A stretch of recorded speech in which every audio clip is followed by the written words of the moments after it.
I'm not going to say, I will no longer say that I'm not supposed to be here. What I will say is I earned my place here.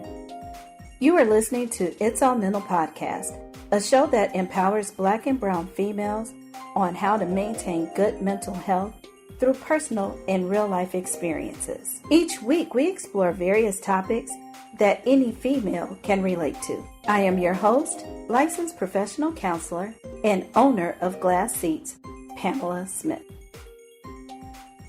I'm coming to you today from Atlanta. I am here for a podcast conference with She Podcast, which is pretty cool because it's generated for female podcast hosts. I'm really excited to get started. Today is our first day of sessions and things, so I'm really excited about that. But I wanted to talk to you. Yesterday, I went over to the National Center for Civil and Human Rights. I can't even describe how I felt about it afterwards. I knew going in I was a little anxious because, of course, civil rights, and you see all the important people and information about the trying times that our ancestors went through. And to be honest, it's really not that much different from what we go through on a daily basis. It's just a different arena, a different environment, I guess. I was very emotional going through the tour. It took me a while to bounce back, actually. I had to call my best friend and talk to her. And of course, I cried throughout the conversation the same way I cried throughout the tour.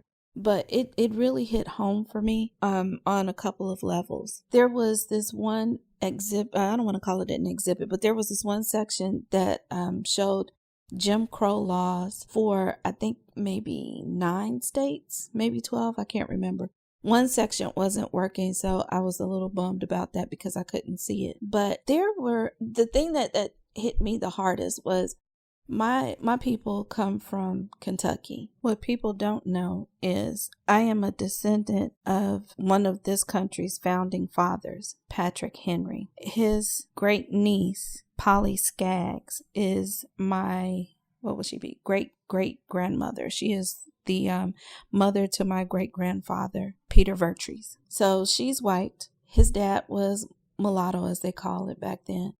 And he was a mulatto child. During those times, mulatto kids, once they reached the age of 5, they were taken from whatever homes they knew and placed into like this. The only way that I can conjure it up in my mind is like a state facility or a home for mulatto boys and girls. And so he was, and I'm using air quotes, saved by his grandfather, Polly Skaggs' father. He was saved by him and his wife. They took him in, raised him as their own, which was unheard of at that point in time because they were white. He grew to be a phenomenal man, very influential in his community in Tennessee. He was a soldier in the Confederate War, I believe, and there's some controversy around that. He did a lot. But what caught my attention, and it just really broke my heart, was reading through some of the Jim Crow laws. Some of the states said that,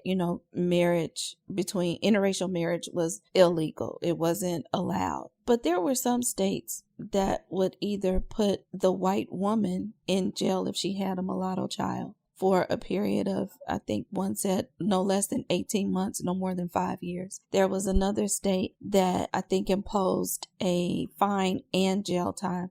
But I do believe the jail time was not for the woman, but for the Negro man. And how many of you know that man would never have seen the inside of that jail cell? He would have been killed. Think about Emmett Till. He was killed for whistling at a white woman. It really hit home and literally broke my heart because the first thing that I thought of was, I'm not supposed to be here according to those laws. If Polly Skaggs, a white woman, had a baby by a mulatto black man, then technically that was illegal. It shouldn't have been done.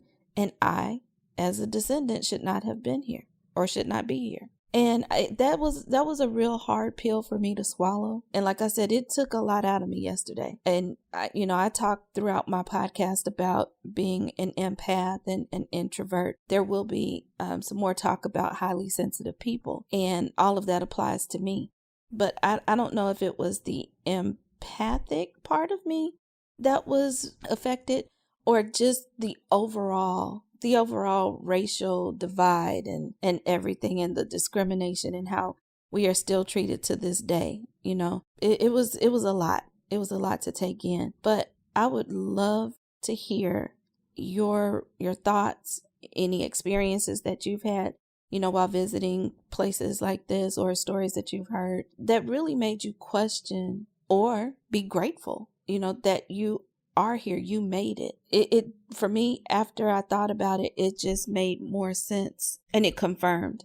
I've been thinking for years that I've been brought here. I've been placed here to do something great, to do something special, because I'm not supposed to be here.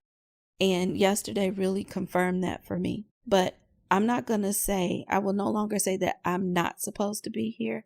What I will say is I earned my place here. This is where I am supposed to be. I'm exactly where I'm supposed to be, doing exactly what I'm supposed to do, which is reaching out and helping others in the best way that I can. So hit me up, email me at media@itsallmentalpodcast.com. I would really love to hear any experiences that you guys have. All right, have a good one. Thanks for listening to It's All Mental Podcast. If you could do us a favor and leave a review on Apple Podcasts, that would be great. Until next week, I am your host, Pamela Smith.